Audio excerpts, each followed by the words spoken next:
Tudo bem, galera? Vamos continuar nosso tópico de termodinâmica, as leis da termodinâmica. Agora a gente passou para a segunda lei. Para isso, vamos imaginar que a gente tem uma xícara de café quente e coloca água fria nele. É possível separar a água quente do café frio? E quando aquece o carvão e ele se torna cinzas, é possível as cinzas voltarem a ser carvão? Em uma última situação, quando se faz um bolo, mistura o trigo, o ovo, os ingredientes, é possível do bolo conseguir todos esses ingredientes de volta? O que a gente tem em comum nessas três situações é que elas têm uma sequência natural de ocorrerem, e o inverso delas é bem difícil de ocorrer. É isso que dizia em um dos enunciados da segunda lei da termodinâmica. O calor, a energia térmica, ele tem um modo natural de ocorrer, que é o calor flui naturalmente do corpo mais quente para o mais frio. Naturalmente não quer dizer que seja sempre assim, porque tem situações em que pode ser que o calor saia de um corpo mais frio para um corpo mais quente. Uma delas é a geladeira. Só que o que acontece na geladeira é que é preciso fornecer trabalho para que esse processo inverso aconteça. Ou melhor dizendo, fornecer energia, que normalmente é a energia elétrica. Então, se numa situação em que passa do frio para o quente é preciso fornecer trabalho, quando eu passo naturalmente do quente para o frio, eu realizo trabalho. Essa é a função das máquinas térmicas. Elas recebem uma quantidade de calor, transformam parte dela em trabalho e a outra parte do calor que não foi usada para virar trabalho é utilizada para recomeçar o ciclo. Esse é um exemplo de máquina térmica, mas vamos fazer um modelo mais simples para primeiro entender o funcionamento dela. Para começar, a gente vai ter que ter uma fonte quente, que normalmente é o fogo, que vai aquecer uma água que vai para uma máquina térmica. Na máquina térmica, esse vapor é usado para movimentar um pistão, que vai movimentar uma roda, que vai transformar parte do calor vindo da fonte quente em trabalho. O calor que não foi utilizado é como se estivesse numa temperatura menor, então ele vai para uma fonte fria e recomeça o ciclo. Então, recapitulando, a gente tem uma fonte quente que fornece uma quantidade de calor que a gente chama de calor quente. Essa quantidade de calor vai para uma máquina térmica que transforma parte dela em trabalho. E aquilo que não foi possível ser transformado em trabalho vai para uma fonte fria. Essa quantidade de calor é chamada de quantidade de calor fria, que é F, que é reaquecida e volta para a fonte quente e recomeça todo o ciclo. O que a gente teve aqui foi uma conservação da quantidade de calor. A gente tem a quantidade de calor inicial fornecida, que é transformada em trabalho, e o que não é transformado em trabalho vira aquela quantidade de calor fria. Então, a gente tem a fórmula. A quantidade de calor fornecida pela fonte quente é igual ao trabalho mais a quantidade de calor que não foi utilizada para realizar o trabalho. Então, fica QQ igual ao trabalho mais QF, que é a quantidade de calor da fonte fria. Com isso, a gente pode chegar no segundo enunciado da segunda lei da termodinâmica, que é impossível transformar toda a quantidade de calor fornecida pela fonte quente em trabalho. Sempre vamos ter desperdícios e na fórmula o desperdício é calculado como a quantidade de calor da fonte fria. Pensando nisso, que uma máquina térmica tem uma quantidade máxima de calor para ser transformada em trabalho, a gente pode calcular o rendimento dela, que é representado por essa letra N com a perninha mais longa. Então, o rendimento de uma máquina térmica é o trabalho que ela conseguiu realizar, dividido pela quantidade de calor da fonte quente. Agora, para saber a porcentagem, é só multiplicar esse valor por 100.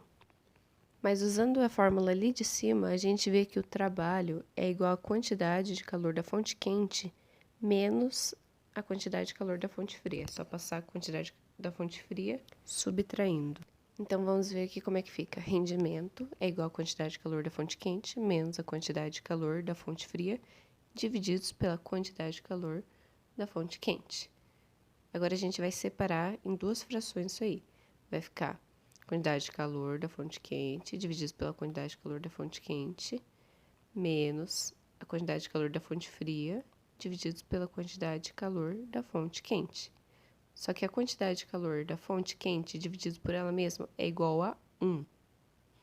Então, a gente vai ter 1 menos QF sobre QQ. Essa é outra fórmula que pode usar para rendimento.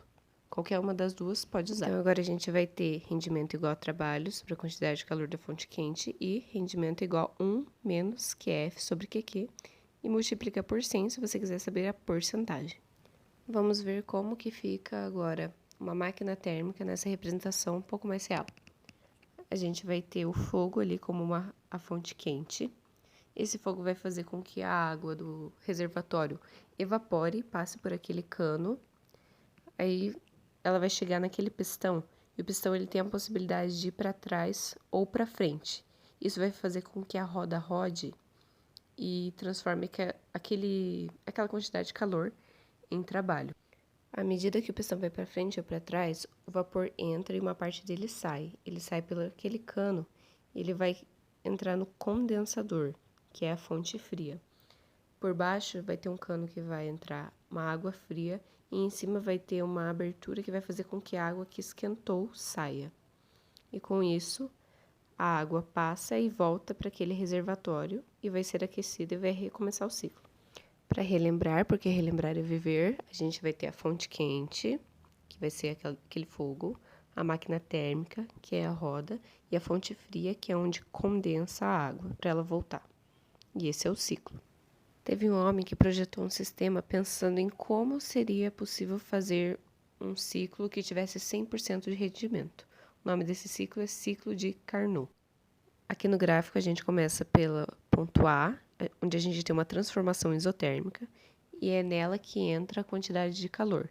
Se é isotérmica, a temperatura não varia. Depois a gente vai ter uma transformação adiabática de B para C, e de C para D é a fonte fria, onde a gente vai ter uma isotérmica e vai ser retirada a quantidade de calor fria. Depois de D para A, a gente tem uma transformação adiabática.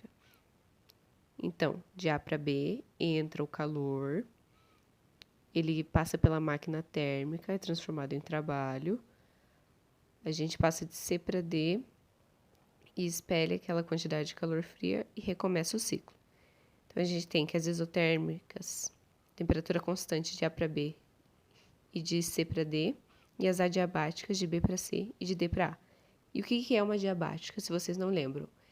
É uma transformação onde não há troca de calor com o meio externo, porque a transformação ocorre rapidamente. E o que isso quer dizer aqui para a nossa máquina?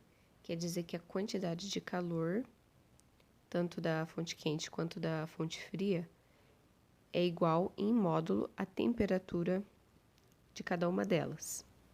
Na fórmula de rendimento, a gente vai substituir essa quantidade de calor pela temperatura. Só para reforçar que na fórmula de rendimento a temperatura sempre deve estar em Kelvin. Então Carnot imaginou o que aconteceria se a temperatura da fonte quente fosse de 0 Kelvin. A gente teria que N é igual a 1. E se a gente multiplicar por 100 para dar porcentagem, a gente tem que o rendimento da máquina é de 100%. Mas isso não é possível acontecer. 0 Kelvin é uma temperatura que a gente espera ser a temperatura mais baixa, mas é praticamente impossível chegar nela. Nunca conseguiram até o momento. Para finalizar o nosso vídeo, a gente vai entrar no conceito de entropia. Entropia é a medida do grau de desordem de um sistema. Então, a gente vai imaginar aqui a situação com esse recipiente aqui com perfume. O que acontece se a gente deixar a tampa um pouco aberta? Em uma situação de ordem, as partículas do perfume elas ficariam ali dentro do recipiente. Mas não é isso que acontece. O que acontece é que o perfume começa a exalar por todo o ambiente, as partículas começam a se espalhar desordenadamente pelo ambiente. É isso que é entropia. É esse movimento aleatório do perfume em que você nunca mais vai conseguir colocar todo aquele perfume de volta dentro do pote. Agora, em uma outra situação, é como se a gente tivesse um cubo de gelo e esquentasse ele, fornecendo calor. Ele começa a derreter e vai se formando uma poça de água. Agora, se a gente fornecer mais calor ainda, ele começa a evaporar. E o vapor ele vai se espalhar por todo o lugar que ele está. Então, vai ser praticamente impossível você transformar esse vapor em um cubo de gelo de volta. Com o passar do tempo, as coisas tendem a ter uma entropia maior, um grau de desordem maior. Então, a gente finaliza o nosso vídeo vendo que a energia tende a se dispersar, a se degradar, e com isso a entropia do sistema tende a aumentar. Esse foi o vídeo de hoje, obrigada por terem assistido.